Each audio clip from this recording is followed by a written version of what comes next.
Hi, this is Prophet Basil Green speaking, and this is a very important message that I have for you called How to Effectively Manage Diverse Personalities at Your Workplace.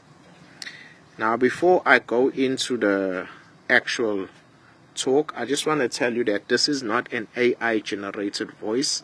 It is me personally speaking over this video or the picture that you see on this video. All my talks, or most of my talks, are done like that. So I'm actually sitting outside. It is hot in Durban, or it was hot in Durban. Now the weather has cooled off. There's a cool breeze.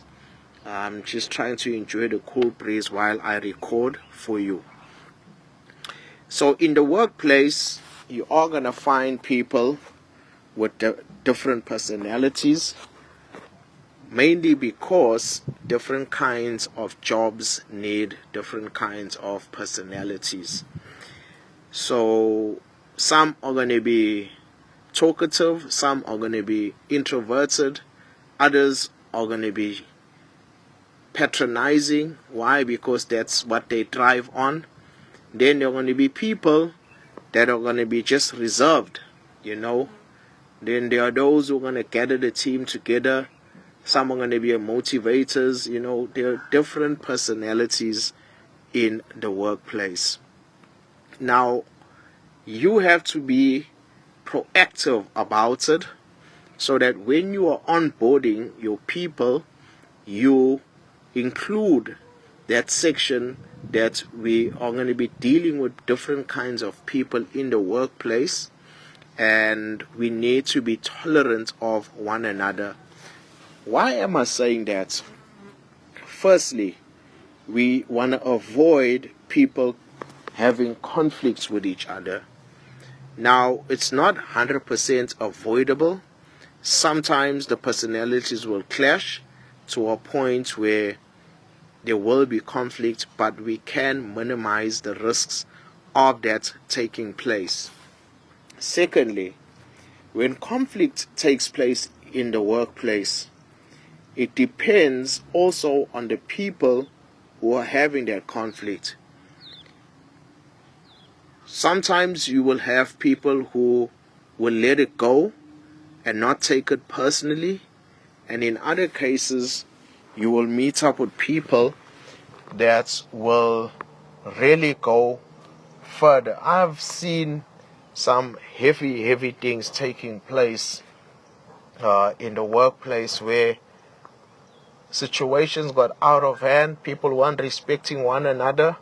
The one party weren't respecting the other party until a fight broke out, and then blood was spilled because somebody was carrying a weapon at work. So that's not the first time I've seen it. In other cases, they end up fighting. Worse than that, people end up dead. People die because of conflict taking place in the workplace. So it also starts with your culture in the workplace. What are the systems and processes in place for when conflict does arise in the workplace? What are you going to do to actually create a culture where love is shown to one another, tolerance is shown to one another, empathy is shown to one another? Because sometimes you will find that one party is actually going through a rough time. Maybe they got wounds. They grew up with emotional wounds, and they can't deal with those wounds. So the only way they outlet with those wounds is by causing chaos in other people's lives. And I'm speaking from personal experience. When at the workplace, I've encountered employees that are like that, leaders who are like that as well.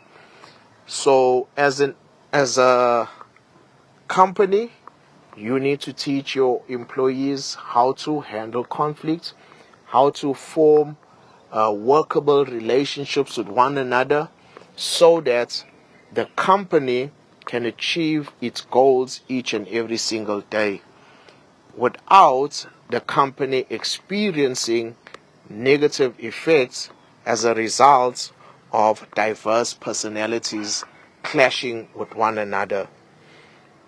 Now, on the positive, which is the third point, when you correctly manage diverse personalities at work, you make that workplace a place where success is going to be a common thing for you and your employees. Why? Because you are able to use those diverse personalities to move the vision forward.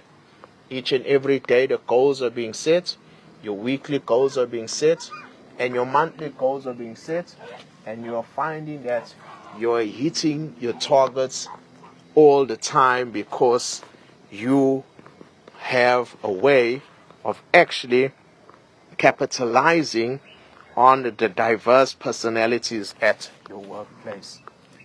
Now, I do have a talk called Capitalizing on Difference, which I go further into detail, where I unpack how you can do that. But for today, we are going to be speaking about diverse personalities at your workplace. The main point of this talk is to actually effectively use conflict resolution techniques in order to actually stop when the diverse personalities clash. Now, I wanted to call it how to manage clashing personalities, but I didn't want to give it away. So I use the word diverse because there is diversity in the workplace. You cannot avoid it unless you start to do things that are illegal in your country. In South Africa, we know that we must give opportunity to all the different racial classifications. Now, I'm not one that likes to adhere to that racial classification because it was set up by the system which wanted to favor one group, which was mainly the people that came from European descent, and then exclude many of the others who were originally from this country, who they found in the country basically.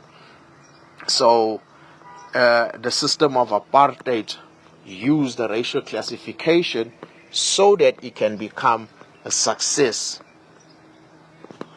So we have to use different ways to actually see how we can work with each other, because we are going to face different personalities at work.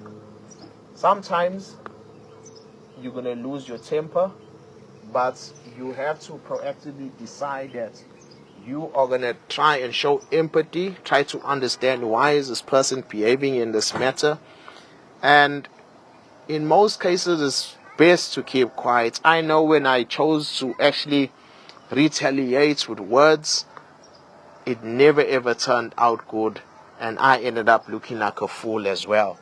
So you better just keep quiet, understand the situation, use the systems and processes within the workplace to actually bring the people back into alignment with the vision that your company has put together.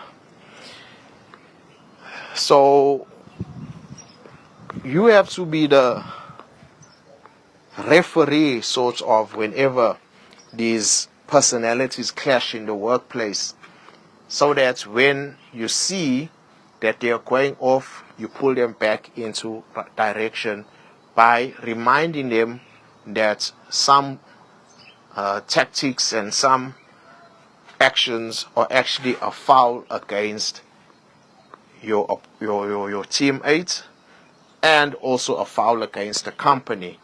So you don't want to end up giving them a yellow card or a red card where they get suspended or they get fired from the workplace or get a warning. And I'll suggest that love must be the governing principle within your environment. So